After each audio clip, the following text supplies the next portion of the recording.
Hey everybody, this is B-Word of the Bleach Bros Podcast. Before we get into today's episode, I want to bring your attention to our Linktree. Please visit Linktree/Bleach Bros Podcast for the links to all of our socials, streaming sites, and merch. Linktree is linktr.ee/Bleach Bros Podcast, all one word. If you enjoy our content, make sure to give us a like and give us a review on whatever platform you're listening to us on. Also, invite your friends. And with that, let's get started with the show. What's up, Salty Hippo Nation? This is Aaron from the I Had to Say It podcast, and you are listening to the Bleach Bros Podcast with B-Word and Jake. Stick around for the dirty talk, and don't forget to get sanitized.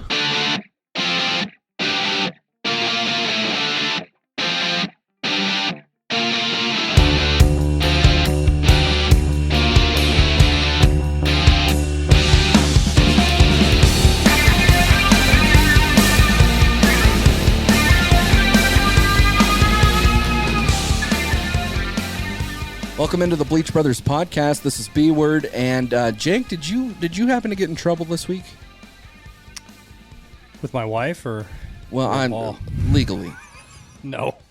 Because no, I did not. I don't know why, and maybe it's because we interviewed FBI Chet for our stain remover, but we have a police officer here tonight, and I'm kind of confused. Like, did you do something? Trying to get me in trouble? Is like, what are you doing here? Because, like, you know me, I joked on the show. My neighbor was making fun of me that I've only had one ticket my whole life, and then one turned into two because I had that epiphany and was like, oh yeah, I had another stupid one, and then probably two is going to turn into three eventually. And now what's happening? B-Word.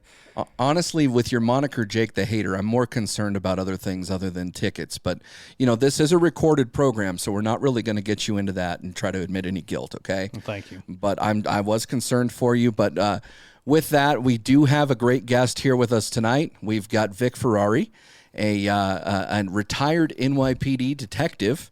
So, Vic, welcome into the show. How are you? I'm doing great. Thank you guys for having me on your show. I appreciate it. So tell us a little bit about yourself and a little bit about your history with the department and how you kind of got involved with that. Sure. I'm born and raised in New York City. I'm a Bronx kid. Went to Catholic high school. When I was 5 years old, my mom used to take me to the local movie theater, which was right next door to the local police station. I was fascinated with the cops outside and walking around and the equipment. And, you know, every little boy sees a cop's gun or, you know, cops and robbers, and I said, you know what, I'd like one of those one of these days. And by age 10, my friends and I used to go into the local post office and steal FBI wanted posters and go around the neighborhood, like going into the local deli trying to size up the wanted poster to some poor guy getting a sandwich. And by 20, I took the police exam, and by 21, I went through the police academy. I had a wonderful 20-year career with the New York City Police Department, and I worked in a lot of different units. DUI, anti-crime, plainclothes, narcotics, and my last 10 years, I was a detective in the auto crime division, so anything with the mafia, chop shops, exporting stolen vehicles out of the country, changing vehicle identification numbers for resale. After I retired, I moved down to sunny Florida, and I got into writing. I've written 6 books, 4 of which are a series of a behind-the-scenes look at the New York City Police Department. I see. When B-Word started the episode, he said, am I in trouble? Because my wife's from Staten Island, New York, and her family were all part of the NYPD Italian? as well. Yes, she's a Staten Island Italian girl. I know better. I keep my mouth shut, and the family likes me. They feed me. Wait, let me take a guess. Her family's originally from Brooklyn? Part of her family is, yeah. And now they're all down, or the other half are all down in Florida now. So I hear that's another thing that usually happens. Yeah, Del Boca Vista. Did she ever tell you, or does she know what they call the Verrazano Bridge that goes between Brooklyn and Staten Island is called? No, sir. What is that? They call it the Guinea Gangplank. Because once they built the Verrazano, all the Italians ran out of Brooklyn and moved into Staten Island. Yeah, she tells me story because I'm a country boy and I've still never been. So there's that trip we got to do. But yeah, I know then her family moved down to Pennsylvania, then down to Florida, and then the rest of them moved over to Vegas, where she eventually met me, you know, the troublemaker I am. But what years were you active in the police force? 1987 to 2007. I did 20 in a day. You know, obvious question here. When you were getting into the department compared to when you left the department, how much had things changed just from either a bureaucratic thing or even just from a demographic within the city? No, the city basically remained the same. But you are right. The department, there was a tremendous change. And, sometimes I wonder if it was as much the change or I had changed and I knew better with a lot of things. That things were always the same. And then just one day you wake up and you look at it differently and go, okay, this is what they were getting at. I equate a 20-year career with the NYPD as like a merry-go-round. You got your ups, you got your downs, and if you stay on Seabiscuit too long, you might wind up on your head. And you got to know when to get off that merry-go-round. And I was in, one of the best units in the city to work in, and I loved it. And I said, I love this, but things are changing. My supervisors are changing. They've got different ideas. It's time to get off. And there's guys that sometimes they stay too long, and it just burns them out. It just kind of eats away at them. So my mom was a Nevada Highway Patrol officer. And prior to that, or actually post that, she was a Nye County Sheriff's officer here in Nevada.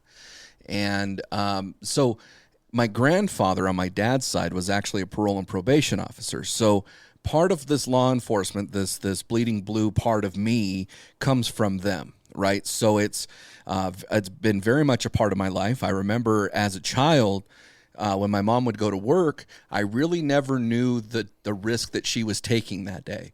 But as I got older, I understood, hey, whatever traffic stop that she's on or whoever she approaches, this might be her last interaction. That really started to get to me when I was a teenager. Not in a sense that I couldn't function, but more along the lines of a realization of that. Now, I think of police as heroes. I think that there is a great amount of police officers who get into it for doing the right thing. Get into it because they want to help. Get into it because they want to make the community better. With today's society, we don't talk a whole lot of politics on here, but with today's society, how tough is it to recruit new police officers given the stigma of police officers in our nation right now?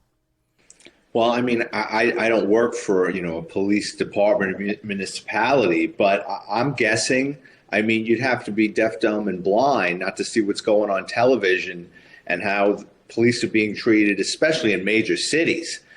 So, if it were me now, I probably wouldn't go into law enforcement. But I guess, this is what I know now. But I would think, just like the military right now, that recruitment is definitely down.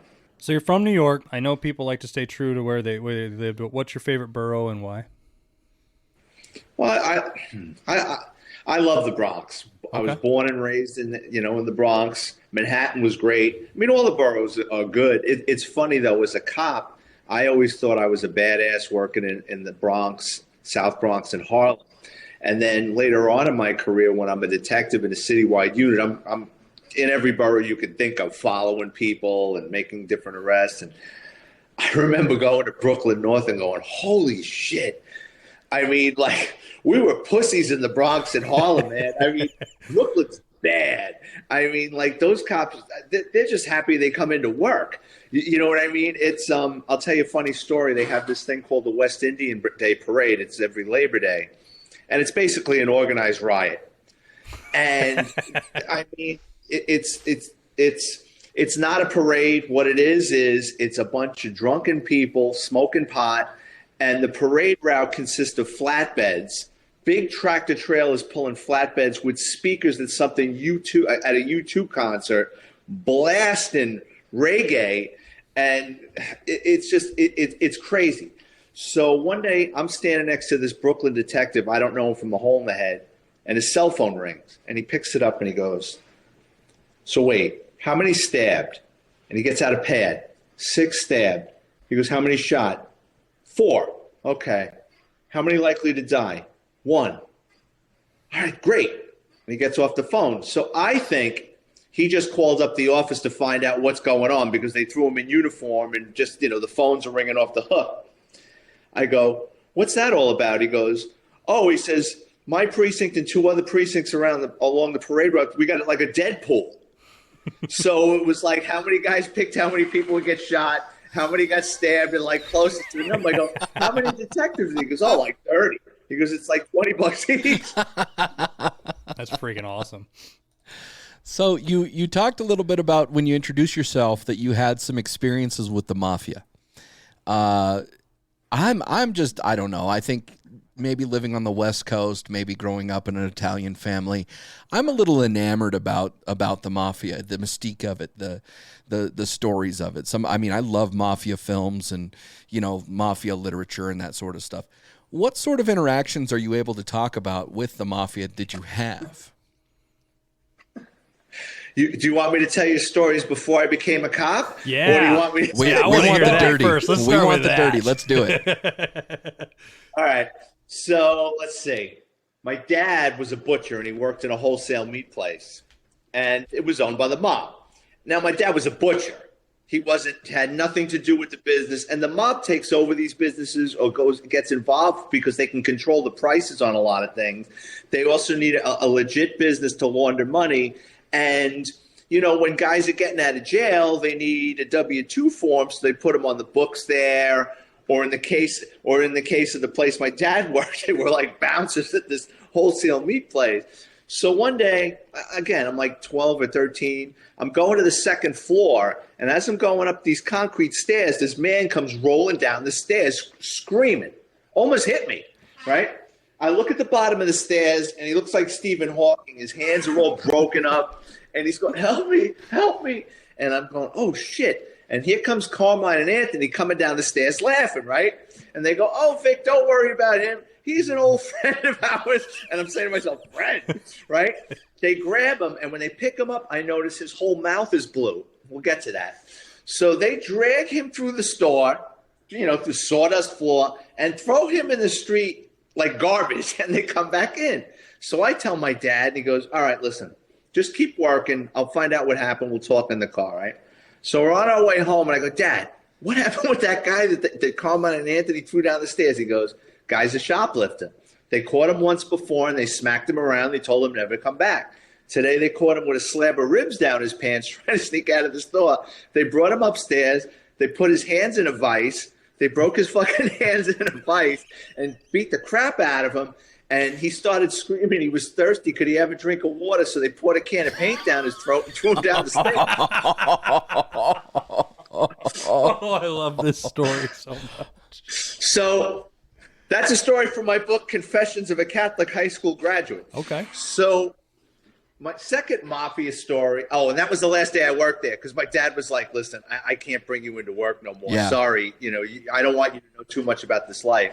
The second story is I'm in Catholic high school. It's freshman year, and they give me $50 worth of raffle tickets to sell. And my mother's all excited, and I didn't know what was going on. I go, "What is this?" And she goes, "Well, there's $100 worth of raffle tickets built into your tuition, and if you sell them, we get to keep the money." So, I was lower middle class. $100 in 1979 was like hitting the lottery. So my mother sends me out. And she's real, like, my mother's like a stage mother, like, get out there and sell. So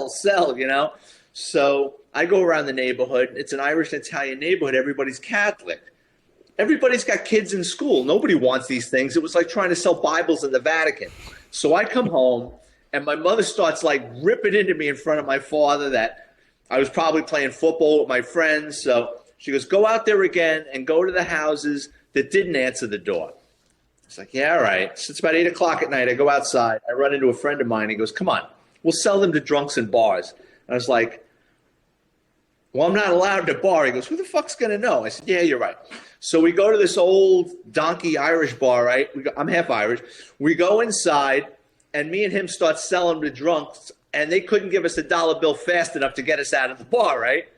I go home with $50. My parents are thrilled. My mother goes, "Go get another 50." I'm like, "Oh, come on." So I don't want to go to the same bar, right? So a couple of days later, I said, "There's another bar that's always got these expensive Cadillacs and Lincolns parked outside. They probably got more money to throw around." So I go to the place, and it's got the Italian flag on the roof. The windows are smoked so you can't see inside. Yeah. It's a social club, right? So I open the door, right? And a fucking beam of light shoots over my shoulder. It's pitch black in there. And then the bartender throws his hands up like fucking Dracula when the light hit him. He goes, "Shut that fucking door." So I go inside. I walk in, and you got like these old Goombas in the suits with enough consort in their hair to burn a hole in the ozone layer. And then you got like the younger guys playing cards, and they're wearing like the Evel Knievel jumpsuits, like we called them surrender suits. When we used to lock them up, they'd be in those track suits. So I go up to the bar, and I says, I got to sell these raffle tickets. The guy throws me $20. He goes, kid, just get the fuck out of here. So I hand him the receipts, and he goes, what's this? I go, you got to give me your name and address in case you win. Now, I didn't know mobsters didn't have W-2s and used bogus aliases. He goes, kid, just get the fuck out of here. Then another guy pinches my cheek and gives me 20. I'm like, I collected more money than raffle tickets, right? I go home. My parents are thrilled. I go upstairs in my room. I hear my father screaming. He picked up the ticket stubs, and I filled them out with my name on it. Since those guineas didn't want to give me their names, I wrote my name with my address, figuring, well, I'll win the basket and cheer for all my hard work. So my father thought I stole the money, and he goes, where'd the money come from? And I'm tap dancing. He goes, where'd the money come from? I go, I went to a bar. He goes, what bar? And I tell him, he goes, are you out of your fucking mind? That's where racketeers hang out. This is probably somebody getting their throat cut in the back. He goes, that's it. No more fucking raffle tickets. And that was the end of my selling experience. Well, did you win? I never win.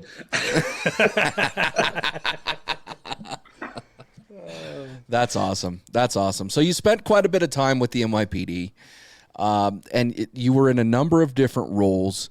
Did you like the final role that you were in best as in the vehicle side of things? And if so, why? Yeah, my last 10 years, I was a detective in the auto crime division. I was always a car guy. Before I got into auto crime, I was always in a car chase. I grew up in a neighborhood where it was like a rite of passage to steal a car. No, I wasn't a car thief, but I worked in a gas station, and all these guys were coming in with stolen cars. They wanted the mechanics to fix the cars, change parts off the cars. So I knew what to look for as far as broken steering columns, punch locks, things like that. And my last 10 years with the auto crime division were great. I mean, it was the dream job I always wanted. I never thought I'd get in. And I did, and I'm grateful. And yeah, that was about the best place I ever worked in. So what made you decide to become an author? I was bored out of my mind. After I retired from the NYPD, I became a cop down here in Florida, and I absolutely hated it. Not the department, they were great, but being a detective in the world's largest police department and then going to a small town back on the road, that's a young man's game being on the road, and it's DUIs and domestics. And by this time, I'm in my early 40s. I had no patience for that anymore. So I resigned. And through friends and family urging me, they said, you got all these stories. You know how to tell a story. Write a book about it. And I did. And it just, book after book, it kind of took off. Yeah, I was going to say, you're a very good storyteller. You hooked me in right away. It is very nice. So you've said you've released a few books. How many? And can you just give me the titles of them real quick? Yeah, my first book wasn't about the NYPD because I was afraid. I was kind of apprehensive about putting one out about the job. My first book was called Dickheads and Debauchery and Other Ingenious Ways to Die. It's about the ridiculous things people do to shorten their life expectancy. My first NYPD book is NYPD Through the Looking Glass, Stories from America's Largest Police Department. The NYPD's Flying Circus, Cops, Crime, and Chaos, NYPD Law and Disorder, and Grand Theft Auto, the NYPD's Auto Crime Division. All my books are there's no beginning, middle, end. They're all with short stories about things that happened to me during my career with the New York City Police Department. Creative criminals, bizarre guys I worked with, what it's like to, work Times Square, New Year's Eve during Times Square. Just short stories about things that happened to me. Nice. So I'm actually planning to write a book here in the short term. And mine is going to be, I don't know if I want it to be loosely based on my life or actually kind of like a memoir, if you will.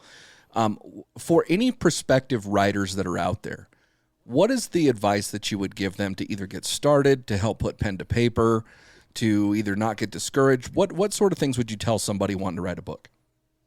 Yeah, because for a first-time author, you have no process. And you've got to figure out your process, which makes things easy for you. It's almost like when they say an NFL player goes, he's a great player, but he's in the wrong system and just he can't get out of his own way. It's the same as you don't know your strengths and weaknesses yet. My advice would be, if you're going to write a book about your life, beginning, middle, end, don't write chronological order, because you don't know if you're that talented yet. So pick something that just stands out, you think that would be easy to write or you would enjoy to write. It'd probably be like one of the happier times in your life, because it's just going to flow. You'll actually have too much and you'll have to cut back on it. I mean, that would be my advice, because what happens is if you can't put finger to keyboard or paper to pen, you'll never write the book. So don't set a set of rules on yourself. And, if you're the type of person that can't finish everything in one bite, pick 20 minutes in the morning and 20 minutes before you go to bed. And once that works, don't say, all right, I'm going to dedicate 4 hours, go. If you're a first-time author, that's not going to work. Just give yourself 20 minutes at the beginning of the day, the end of the day. Your brain works differently at different times, and you'll start accumulating a story, and then you just grow it. In that vein, do you feel like you've gotten your own rhythm and it's a lot easier for you to write more books now? Oh, definitely. Yeah. And it's funny because a couple of times I thought about tweaking things, and then I said, no, you know what? It's not broke. Don't fix it. No, I've got a routine and it works very well for me. So when it comes to some of your books, not all of the books as you've discussed, but the majority of your books involve the NYPD, at least by name, and also the stories within your career. What sort of pushback, if any, did you have from anybody at the NYPD, former supervisors, coworkers, anybody like that? Did you have any feedback? Did you have any pushback? How was the reception for that? Yeah, I mean, that's why I was nervous about writing a book about my former employer, right? And I'm telling you, I spent all this time and money, and I'm sitting there with my finger to push the upload button on the Amazon platform, and I'm like, well, I've come this far, and the reception's been great. I've gotten no blowback whatsoever. The two things I wanted to make sure I did when I got into writing about the NYPD was I didn't want to get anybody divorced, and I didn't want to get anybody in trouble. So I changed the dates, the times, the ranks, the precincts. I might add a character that I knew into a story, even though he really wasn't there, but just him being there would make it funnier. But I mean, a lot of these things, they're pretty darn close. Also, talk with me about the rivalry between the NYPD and the FDNY. I know that in the media we see quite a bit of rivalry, whether it be in a TV show or in a movie or something like that. But on the streets, in the uniform, is that real? Is that portrayed correctly in the media? Yeah. I don't know what happened prior to when I was hired, but from what I remember, there was a contract negotiation. A couple of the major unions, including our union and the fire department, we were holding our ground with the city. And if memory serves me correctly, again, this is 30 years ago, the fire department caved. So it made it easier for the city then to negotiate with us. And, I was a rookie cop. I had no say in the matter. But then there's been a couple of things where firemen got locked up for one thing or another, and then they resisted arrest. And then the next thing they're getting tickets around the firehouse by us, or if we're pulling them over, not that we knew they were firemen before they got pulled over, they're going to get a ticket. I never got involved in anything like that. I was never one to get sucked into the drama. And a cop's locker room, it's all drama. But, that really wasn't – I didn't get involved in that, but there definitely was. I have a conspiracy theory. Now, mind you, like I said, I've never been to New York. I've never actually really hailed down a cab. A true story is my wife took me to a Mets-Mariners game, and we had a little too many drinks, and we didn't want to walk all the blocks back, and I hailed down a Pizza Hut delivery kid. But I'm convinced, driving around in Vegas and everything, too, where I'm from, that I've never seen a taxi cab pulled over. Is there like an unwritten agreement that they could just do whatever they want and you guys just let it go by, or do they actually get in trouble? No, they do. See, up in the Bronx and Brooklyn, you're not going to see yellow cabs unless someone's coming from Manhattan and they flash money up front. So you're not going to see them. I mean, the yellow cabs are in Manhattan and the airports. Okay. They're bouncing between the airports and Manhattan. But no, they get written all the time. But you know why? Because there's so many of them. You know, it's not like one or two. You're driving down the street. What do you have? Delivery trucks, cabs, and maybe a couple of town cars or Lincolns. You know what I mean? Like, you know, for rich people. Worst thing about New York, and what's the best thing about New York? Well, the best thing's the food. Okay. Yeah. I'm a chef, so I'll agree with you. I'll agree. I could see that. Okay. Yes. Oh, moving down to Florida. I mean, I'm lucky I can cook, but what a shock that was coming down here, man. They deep fried fucking everything, Oreos, pickles. But what's the worst thing about New York? Oh God, you know, being with the NYPD, I saw the worst of humanity. I'm trying to think. I mean, if you're talking about an incident, I mean, 9/11. Yeah. Yeah, I was gonna get into that, yeah, because I didn't want to get too deep. I know I hear stories from my wife because her dad was there. What was the one? Did you have to be involved in any way down there? And what was the atmosphere like? And how did that? Can you just like shed some light on that? Yeah, on 9/11, I had court that day, which was a couple of blocks from the Twin Towers. And my sergeant and I were going to go down to court and sign up this guy as an informant. And my sergeant was running late. I started my shift at 7. We were supposed to be down in Manhattan by 9. Our office was in the Bronx. And my sergeant's running late. The first plane hits. And we're like, oh, shit. And we got the TV on. The second plane hits. So the call came from downtown, everybody get in uniform. And by 1:30, I was down there. I mean, my team, we went down the west side. They handed us these little paper masks that you would get at Home Depot. And I mean, we were walking around down there, and it was like something out of a horror movie. You know, it was like all this dust and debris flying around that the sunlight had difficulty getting through the particles. So it was almost like a weird, the closer you got, the darker it got, if that makes sense. And everything was covered in that dust, and there were thousands upon thousands of pairs of women's shoes. So you had all these women working in the financial district. When they were fleeing, they took off their high-heeled shoes and ran. And the facade, a piece of facade was stuck in the ground, right in front of the pile.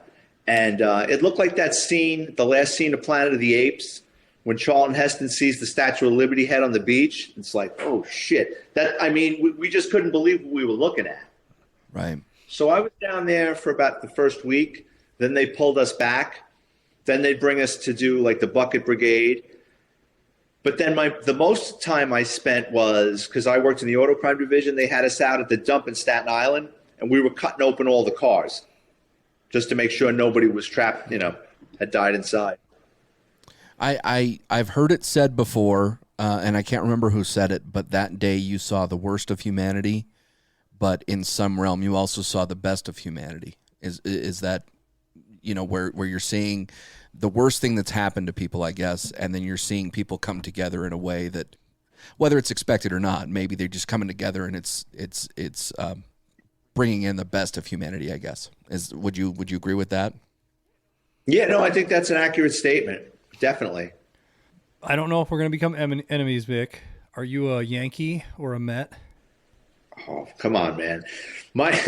Growing up in the Bronx, my friend's mother, who's 80-something years old and still works for the Yankees, between her and all my friends that worked at the stadium and working, I've never paid to see a Yankee game in my life. One of our good buddies, the voice of the Blazers, Jameers, is just loving that right now. He's from New York, and I know when I go to see his office, he has, I guess, a Yankee actual seat from one of the stadiums in his office, and it's a proud one. Oh yeah, but because I'm a Let's Go Mets guy in our house, and so I always get hell for that. But I just had to ask. In the same vein, are you a Jets or Giants fan?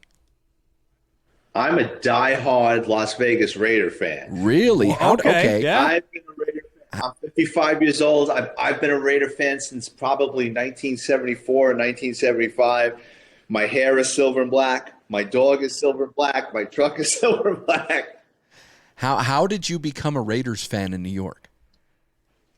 Again, we didn't have much money, and I think my mom went to Modell's and got these 2 sweatshirts for my brother and I. We were little, and I picked the Oakland Raider one, and my grandfather, who I worshiped, was a big sports guy. He goes, "Oh, they're a good team." He goes, "They're always kicking the crap out of somebody. You'll like them."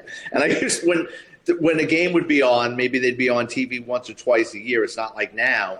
I watched the games, and then I begged my parents one year when I was like 12 or 13 to take me to Santa Rosa to their training camp. And, oh, no, I'm all in. That's awesome. Fantastic.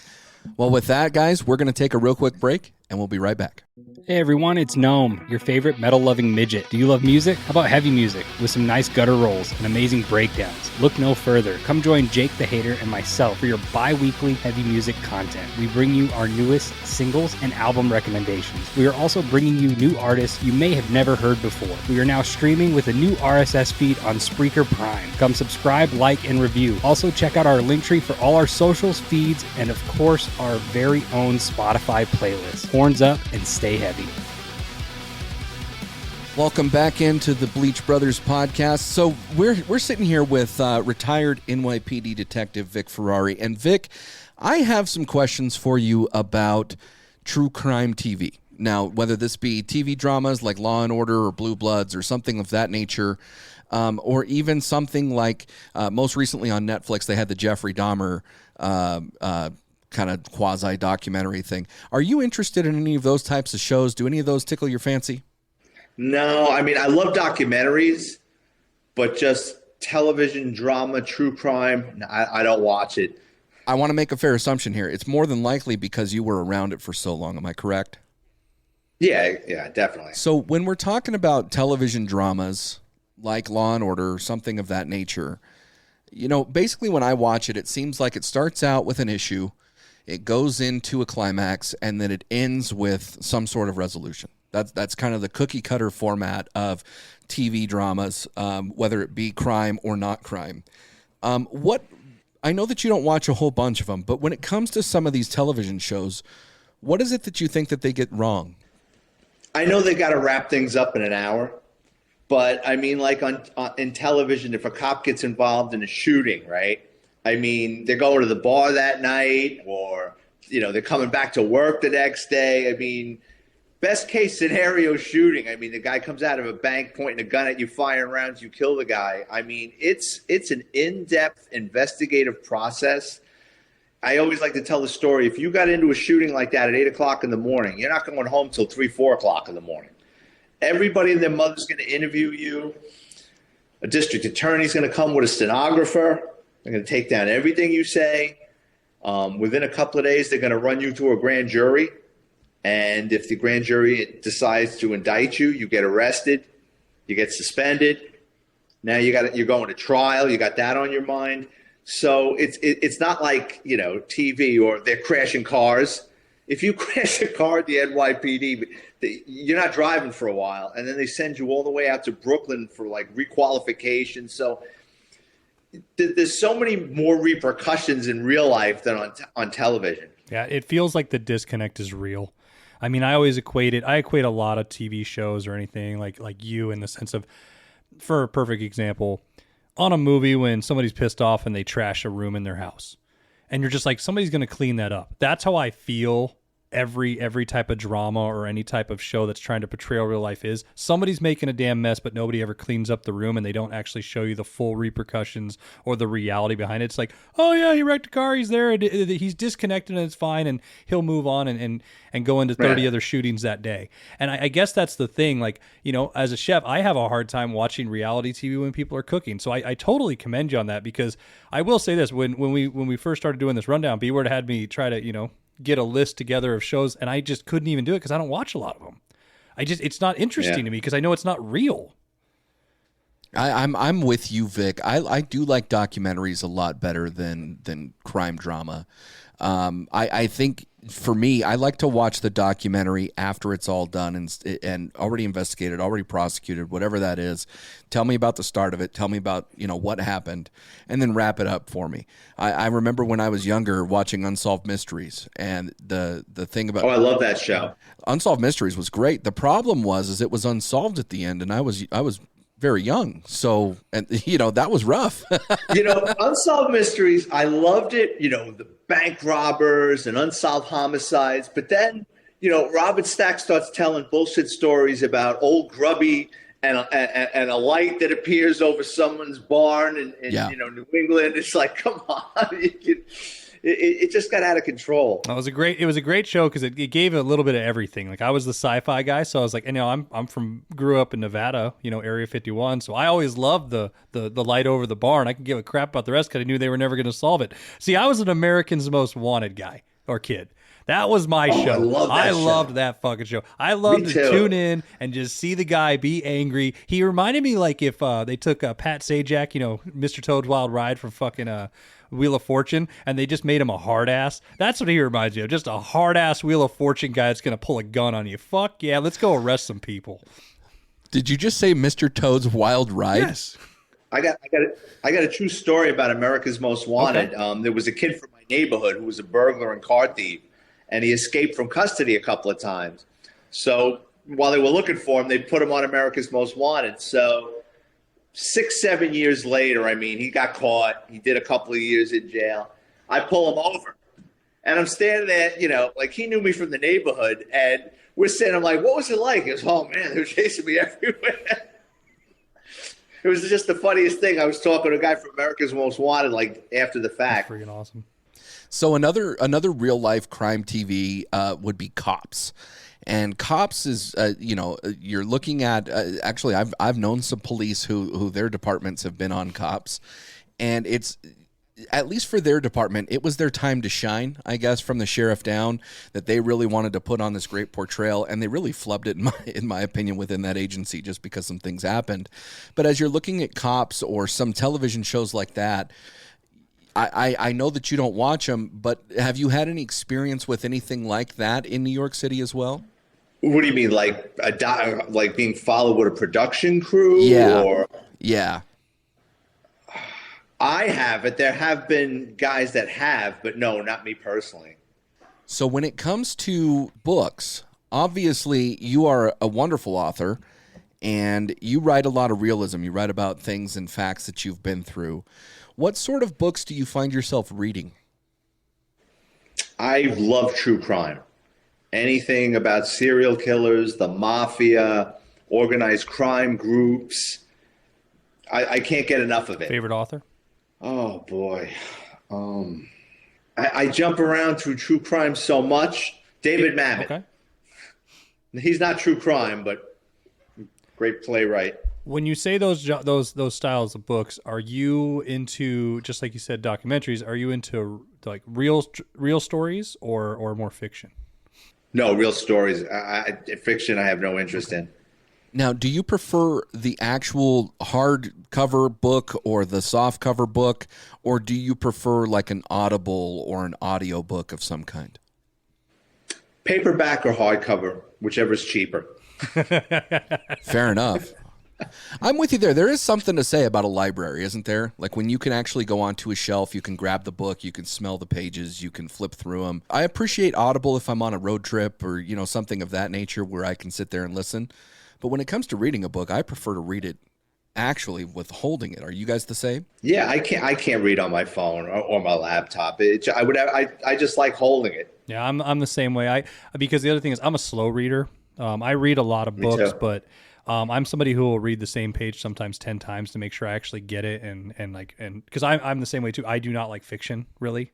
I'm nonfiction all the way. I really like to learn, but also I don't know that realism factor behind it. And I feel like if there's an audiobook, even though we have a podcast and we try to get listeners to actually pay attention, I don't pay attention. I don't. I just zone out. I get into my own world. But when I'm in a book, I can imagine it and feel it and I'm involved.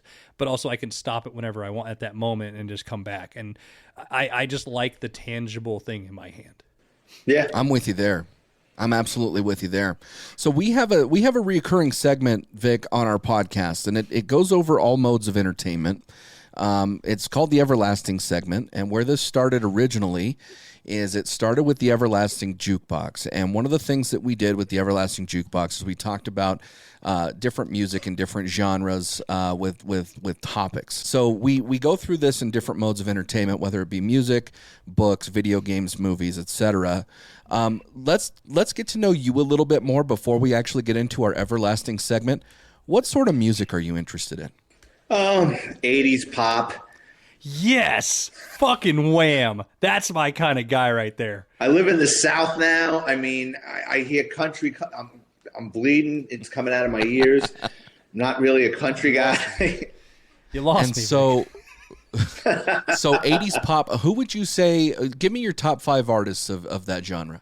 Billy Joel, U2, Tom Petty. Can I throw him with the Traveling Wilburys? And ZZ Top. Oh, I love ZZ Top. Yeah. Good, but yeah. You could throw YouTube in the garbage, but good on the rest of them. I like that. YouTube can suck it. I have a bone to pick with U2, and it all stems from when they forcefully put their music on my phone without my permission. They had some kind of deal with the iPhones where they got whatever album. I still can't figure out how to get it off of my iTunes. So I just have a U2 album randomly. But okay, so very good. So we talked about some TV. You kind of like the documentary side of it. What sort of movies are you interested in? Do you have a genre of movies? I mean, maybe something that's a little weird, kind of like, are you into superhero films, or do you like action or romance? What kind of movies do you find yourself watching? Hollywood has killed movies for me. I mean, for the last 10, 15 years, I love dramas. I mean, I'm a big Scorsese guy, Goodfellas, Casino. Love Scorsese. Yeah, The Irishman wasn't as good as the other two, but, it was like old timers day at Yankee Stadium. You're still going to go and applaud. I just can't get into the movies nowadays. It's right. More crime stuff for me. And everything's good a drama. Remake. Everything's a connection. And everything's a blockbuster cash grab, essentially. We've had long, deep discussions on that, so I could agree with you on that wholeheartedly. Even though we try to see a lot of new movies in the genres we like. I'm a creature feature guy. B-Word is not, because he doesn't have taste.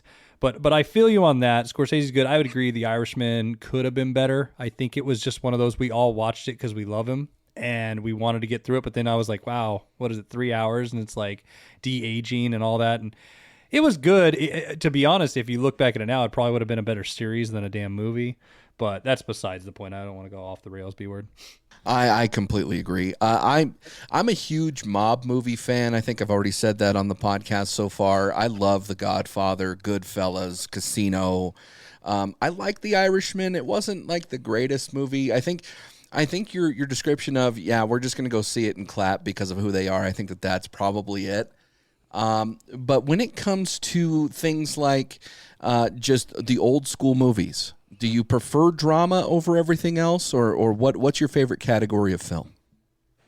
Oh, I'm a big Dirty Harry. When I was a kid, going to Dirty Harry movies, The French Connection, The 7-Ups, Taking a Pelham 1, 2, 3. Not the first one with Walter Matthau. Yeah, I mean, I just, the guys had greasy hair and stained teeth. You know what I mean? They were real people. Like, they were real men. guys. Yeah. You know what I mean? Yeah. Vic, it's good to know you and your preferences. I mean, we're going to talk here in a minute about our Everlasting segment, but I'm really enjoying getting to know you and what you're interested in more than just the author that you are and the retired NYPD officer or detective that you are. Excuse me. So with that, Jake, you want to get us into the Everlasting bookshelf?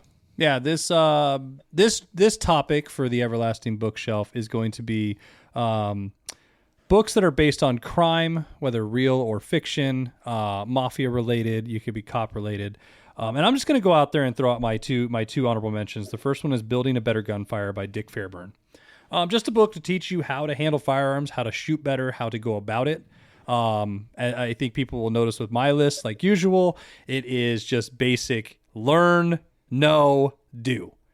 Basic, simple fucking premise, like a gun. point, aim, shoot, set down, and don't hit anybody in the face. It's as good as that. It teaches you well. It has good breakdowns, but he's a good writer, and it's one of those things where it's not overly descriptive, but it like to the point where, like, you know, H.P. Lovecraft, for example, will describe a drill bit for 9 fucking pages. It's just, it tells you it gives you a lesson, and it's a good easy read. Second one I would say is Use of Force Investigators by Kevin Kevin Daisies. That book, it's a tough read.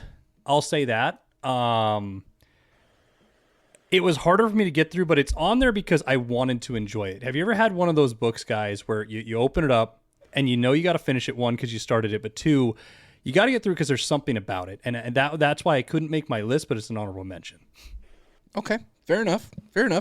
I've also got 2 honorable mentions on my list. I've got Columbine. So it's a book that came out in 2009, I think, by an author named Dave Cullen. It goes over the Columbine High School shooting. Jake, you and I grew up in that era where that was kind of a big, significant deal for us, being in school at the time. It wasn't eye-opening, I don't want to say, but it was one of those books that kind of kept me captivated just because of the subject matter. So that's an honorable mention for me. Another honorable mention is actually a book that I actually didn't read up until a couple of years ago. It's Helter Skelter, and Helter Skelter is by, oh my gosh, I don't remember, Vincent Bugliosi, I think is how you pronounce his name. But it's about the Charles Manson murders. And it is true crime. It does kind of cover, you know, that cultish behavior that they were in, of course, the activities that they were doing, and everything to do with Charles Manson, who, by the way, is just a weird dude, or was just a weird dude. So those are by honorable mentions there. And before we get into our top 5, I just want to open it up to Vic. Vic, do you have any book recommendations for us? Yeah, my first is American Desperado by Evan Wright. Did you ever see the movie or documentary Cocaine Cowboys? Oh, yes. Yeah. All right, so remember the guy John Roberts? Mm-hmm. Yes. Well, the book is based on his life. This author sat down with him and spent time, and he chronicles, you know, growing up in the Bronx, being involved in the mafia. And I mean, you know, it's funny, in Cocaine Cowboys, he's almost a sympathetic figure. I mean, he was involved in murders, corruption down there in Miami. I mean, the book really is a behind-the-scenes look of the Cocaine Cowboys. It's even – I love Cocaine Cowboys, and this book is better than that. And it fills you in on, you know, what happened with Mickey Monday taking off, and it was really a good book. Okay. My second one is Murder Machine by Gene Mustaine. That's about a Gambino crew that was out of Brooklyn. And they were in the stolen car industry and in the murder for hire business. And there was this bar that they would meet, and they estimate about 250 people got killed by these 7 or 8 guys over a period of about 10 years. Wow. And they used to call it the Gemini method, where you would go into this bar, they'd shoot you in the head, they'd wrap a towel around your head to stop the bleeding. Another guy'd be stabbing you in the heart so you'd stop the heart bleed. Then they would drag you into a tub, drain your blood, and then chop you up into parts and put you out with the trash. That's a hell of a way to go. Yeah. So this was going on from like the 70s until the late 80s. Oh, wow. So, B-Word, I got to ask you, are yours in order? Because for once I am not. Oh, really? Yeah, mine are in order. I'm breaking my Sheldonness and I'm trying to, you know, be a little different. I didn't go in exact order. I think it was a harder genre for me. I think this one was more up your alley, but I did my best. I'll say that. So I put these in order specifically because you always get on me about not having these in order, but they were, to be honest with you, they were pretty easy to put in order. So how do you want to start this? You want to go 5 to 1? Well, yeah, you can go with 5, and I'll just name books out. Okay. And hope for the best. So my number 5 is a book called Gone Girl. Now, there's a movie called Gone Girl, which the book is based off of. I want to say that the book is a loosely based fictional novel based on the Lacey Peterson murder. It is a fictionalized version of that. I like the book so much better than the movie. I like the movie with Ben Affleck. It was okay. I mean, it was watchable, but the book is better than the movie. This book for sure is better than the movie. So that is my number 5. The Lacey Peterson trial took up quite a bit of my media in the early 2000s, just watching that and learning about that. So that's number 5 for me. What's your pseudo number 5? Mine's based on a movie. Mine's actually a comic book though, Road to Perdition. Tom Hanks eventually did a movie. DC Comics released that in 1998. It's a serialized, a whole bunch of volumes put together, but actually done very well. About an enforcer. I mean, I would say it's better than the movie, even though I love Tom Hanks. They did a good job. 1998, the comic came out, and then in 2002 they did a movie, so it was actually pretty quick around. So it must have done well. But that's where I'd put that one. Okay. My number 4, so they're trying to make this a movie right now. I believe Leonardo DiCaprio purchased the rights with Scorsese, and recently Keanu Reeves was supposed to be in the main protagonist in it, but I think he's recently dropped out. It's called The Devil in the White City. Have you read that book? I am not. So it is it's basically 4 different stories, if you will, within the same story, but it's set primarily in Chicago between the late 1800s. I want to say it's like 1890 area, and it starts to go over the murderer, the first serial killer, H.H. Holmes. Mm-hmm. And so it's interesting because of the way that they wrote it. It's really set up into 4 different parts within the book. And one of the parts deals with H.H. Holmes. So I'm interested to see if they're able to, how they'll make it a movie. But as a book, I thought it was great. So The Devil in the White City is what it's called. What is your number 4? The War on Cops. And I'm going to preface this. This is one of those books, and this is something I hate, is when it has a title and then, like the semicolons and then a long ass fucking title. So, I mean, it's The War on Cops, How the New Attack on Law and Order Makes Everyone Less Safe. It's slim read, 80 pages. It's by Heather McDonald. It's essentially about when Michael Brown died in 2014 and all the anti-police protests happened. Mm-hmm. So it's really good to show how society turned and what that did.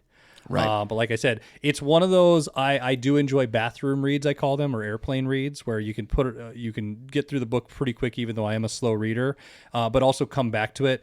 And you might need to go back a few pages, but you're not, you know what I mean? It's not like you're like, oh, right. Who was that name and where was that? It's good and to the point.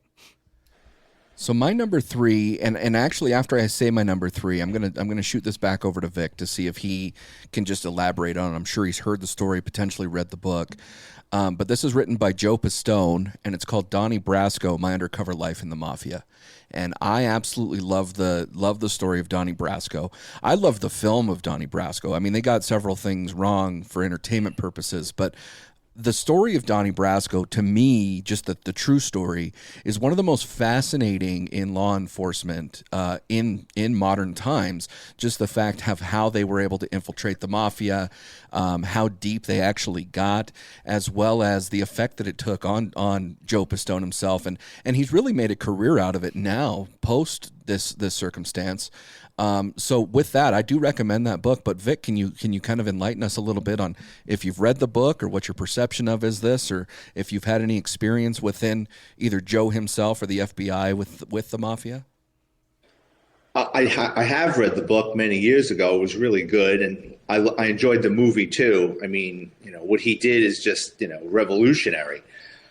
I think it's great that he's got a second career based off of this. I mean, he probably could have just retired to the sunset and collected his pension, but wisely, he's marketed himself as a speaker, and you see him on all these television shows. And I have done a couple of joint cases with the FBI, mostly with auto theft. The mob in New York, you've got 5 families, and they're all based out in Brooklyn and Queens. And I was in the Bronx office, so I would only get pulled from time to time as like backup on search warrants and things. But yeah, we got to see them up close and personal plenty. All right, Jake, what's your number 3? Again, because I'm stupid, another book that has a name and then a really long damn name, but it's Left of Bang: How the Marine Corps Combat Hunter Program Can Save Your Life. written by Patrick Van Horn, Jason A. Riley, and Sean Cohn. Essentially a survival guide. Again, knowing me, I need to learn how to, I should probably read Vic's first book, How to Not to Be a Fucking Dumb Dickhead and Kill Myself. This is teaching me how to survive better, though. I am really into survival techniques. I also like it from their perspective of whether it's military or law enforcement. I think there's a better practice that goes into it rather than just some hippie in the woods eating mushrooms. So very good read and to the point. Very good, useful things. It's not near the top because, I mean, there are some dry points or just no shit moments, but still a good book. I think all three writers came very well together with it. So my number 2 is actually going to be Mindhunter, inside the FBI's elite serial crime unit. To be fully honest with you here, I didn't read this book until it actually became the series on Netflix, and I wanted to read a little bit more about it. What I loved about it is the mind games that were being used and how they were really trying to infiltrate some of these serial killers and trying to understand them, or at least try to measure out their behaviors. And it was very investigative is what I liked. It was not only about true criminals, but it was also, how they did what they did as far as the FBI goes. So I got a lot of enjoyment out of Mindhunter. Definitely makes my number 2 on the list. And what do you got, Jake? Law Dogs, Great Cops in American History. Danmar, I'm going to say his name wrong. I think it's Danmar Q. But just basically his time in law enforcement, which I thought was appropriate because I read that book, and then when we knew Vic was coming on, I was like, okay, I have a book in that genre, in that realm, where somebody that retired did that, now I have a new understanding of that book, thinking maybe a lot of names are changes in times, and to make it get I don't know if he got a lot of pushback for it. Gotcha. And maybe he did, or maybe he kept it all true. Like one of my favorite authors, Tucker Max, the asshole he is, and just getting sued all the damn time. Or if he did do that. And so I have a new respect, and I was happy it was on my list. So my number 1, I'll just get into it real quick. It's probably one of my favorite movies of all time. The book was incredible, written by Mario Puzo, The Godfather. I love damn near everything about The Godfather. Vic, I'm sure you've read The Godfather before. What is your opinion on the book? Have you read the book? I have not read the book. Okay. I read Mindhunter though. I love the movie. The movie's incredible. Arguably 2 was better than 1. Yes. Yeah. 3. They should have never made a 3. That was a cash grab. But yeah, the second one for sure. I'm of the thought process that the second one is better than the first one, 100%. But the first one hits that nostalgia button, I think, for everybody because that's what they saw first. But yeah, no, because I didn't watch it until 2 years ago, so I'm behind on shit. Remember? Yeah, everybody gives me that face. I know, Vic. But I had a good reason for a long time, and I'll get into this story. I did not watch The Godfather on purpose to a certain point because I didn't have enough time to sit down, have a cigar and a nice glass of bourbon, and enjoy myself. I have kids. It was too loud. When I was younger, I wouldn't have appreciated the damn movie. I wouldn't have paid attention. So when I finally had a moment, it's like I didn't have a moment. So I finally had a moment where I was home alone. I had about 6 hours, and I went, okay, now's the time. And I am so happy I watched it. I am one of the people, though, that will say I like 1 over 2, probably because I watched it so late in life. Never read the book. Didn't even know it was a book, B-word, so thank you for teaching me something again. I just thought it was a movie that everybody yelled at me about forever. Well, there we go. That, I will do this again. All my books, I'm sure somebody's going to like my list. Even though, they might be boring to other people, but it's the Anatomy of Interrogation Themes by Lou Sneeze. It's essentially the art of listening to cops or anybody in enforcement talk about the art of getting people to confess things and interrogating them. And I just found it very interesting in the sense of how they broke down those walls, those barriers, those rules. And it's well written, but it's intriguing because you feel like you're in those interrogation moments with them as they're describing it, and it's fun to see because you're going, oh shit, that's gonna happen, and it's one of those where you don't want to skip the page ahead to ruin it for yourself. So in my opinion, that's probably the top. I like I said, I didn't put these in order, but I guess I sort of did in the sense of what I enjoyed. Makes sense. Well, Vic, I know it's late where you're at. We definitely want to be respectful of your time. So thank you very much for coming on. Tell our audience, number one, where they can find your books, We'll also include the link in our show notes, so that way if anybody's interested in purchasing that. But also let us know if you're working on any other projects right now. Sure. So they can go to Amazon, go to the book section, and just type in Vic Ferrari, 2 R's like the car. All my books are $10 paperbacks. They make great stocking stuffers. And if they want to follow me on social media, I'm at Vic Ferrari 50 on Instagram and Twitter. Well, thank you again for coming on. We really appreciate it. We hope you enjoyed your time. And with that, Jake, what do you got for us? Thanks for all the dirty talk, and come back and get sanitized.